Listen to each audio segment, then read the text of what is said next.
Episode 8 की शुरुआत में हमें पास्ट का सीन दिखाते हैं। जब जीवा की मौत के बाद अनु हॉस्टल छोड़कर कहीं जा रही थी, तभी उसे ग्रेसी ही छोड़ने जाती है। लेकिन थोड़ी दूर आते ही अनु को एकदम से जीवा दिखता है और वो कार से उतरकर भागने लगती है। तभी एक ट्रक उसे उड़ा देता है और उसकी मौत हो जाती है। अब सीन प्रेजेंट में आता है, जहां मधु अब अरुण के साथ थी। तभी मधु एकदम से उठकर कहीं जाने लगती है, जिसे अरुण रोकने की कोशिश करता है कि इतनी रात में कहां जा रही हो। लेकिन मधु उल्टा अरुण को ही मार डालती है, क्योंकि उसमें तो जीवा की आत्मा आ गई थी। वहीं हम हॉस्टल का सीन देखते हैं, जो अब बंद होने वाला था, इसलिए लड़कियों ने हॉस्टल छोड़ दिया था। और अब रीमा, लाना और कोमल फैसला करती हैं कि हम भी हॉस्टल छोड़ देंगे, फिर चाहे हमारी जान ही क्यों ना चली जाए। अब जैसे लाना सबसे पहले आगे बढ़ती है, तभी रीमा के पेट में दर्द शुरू हो जाता है और उसके डिलीवरी का टाइम आ गया था, इसलिए वो लोग उसे अंदर लेकर जाते हैं। हालांकि हॉस्टल में अभी भी कुछ लड़कियां थी जो रीमा की मदद करती हैं। फिर थोड़ी देर में वहां मधु पहुंच जाती है, जिसमें जीवा की आत्मा थी, और वो आते ही सबसे पहले कुछ लड़कियों को मार डालती है।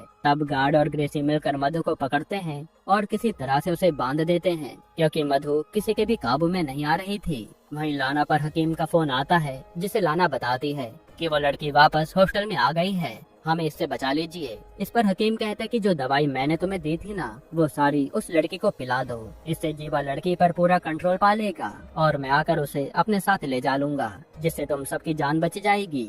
इसके बाद लाना और कोमल डर डर के मधु के पास आते हैं और जबरदस्ती उसे वो दवाई पिलाकर भाग जाते हैं। वहीं ग्रेसी रीमा के लिए एम्बुलेंस बुक करने में बिजी थी, पर कोई भी उसकी मदद के लिए नहीं आ पाता। यहाँ दवाई पीने के बाद तो मधु अपने पास्ट को याद करने लगती है और उसे बार बार जीवा भड़काई जा रहा था। एक तरह से जीवा मधु के ऊपर पूरी तरह से कंट्रोल पाना चाहता था, जो मधु करने ही नहीं दे रही थी। इधर दूसरे रूम में लाना और कोमल मिलकर रीमा की डिलीवरी कर रहे होते हैं, क्योंकि वहाँ कोई हेल्प नहीं आ रही थी। तभी एकदम से वहाँ इलू आती है, जो ग्रेसी पर भड़कने लगती है कि तू जानते थे कि मेरे बेटे के साथ क्या हुआ है, लेकिन तूने मुझे कभी बताया नहीं। जिस पर ग्रेसी कहते कि मुझे भी आज ही सच पता चला है। जिसके बाद इलू सीधा जीवा से मिलने आती है और उससे बात करने की कोशिश करती है। वहीं इलू की कार में ही हकीम भी हॉस्टल तक पहुंच गया था, और जैसे वो ऊपर चढ़ने लगता है तो ग्रेसी गुस्से में हकीम को ही मारने लगती है कि ये सब तो नहीं किया होगा।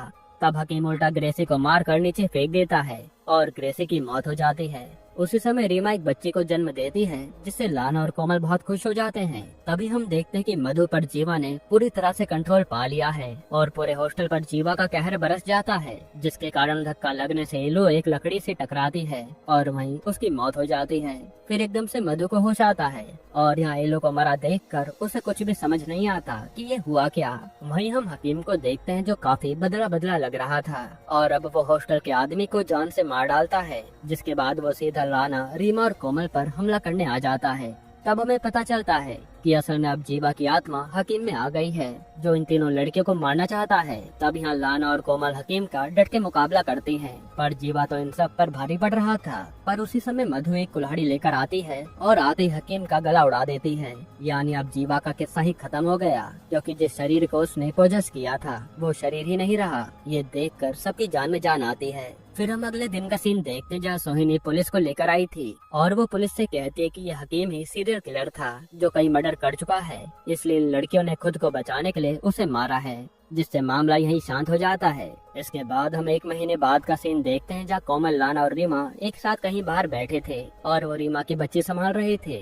वहीं हम मधु को देखते, जो अरुण के पास बैठी थी और अरुण का इलाज चल रहा था। असल में उस रात अरुण मरा नहीं था और मधु उसके ठीक होने का वेट कर रही है। वहीं हम नकुल को देखते हैं, जिसने अब बिला से शादी कर ली है, पर उसे रिसेप्शन में वहाँ पुलिस आ जाती है और वो नकुल से पूछने लगती है कि उस रात आप अपने दोस्तों के साथ ही थे ना, जब उनका खून हुआ। तब नकुल कहता है कि मुझे अभी कोई बात नहीं करनी, और वो अपने रूम में जाकर काफी टेंशन में लग रहा था, क्योंकि अगर वो पुलिस को सच बताएगा तो उसका नाम सामने आ जाएगा कि वही मधु को लेकर वहाँ गया था, जहाँ मधु ने उन सबको मार डाला।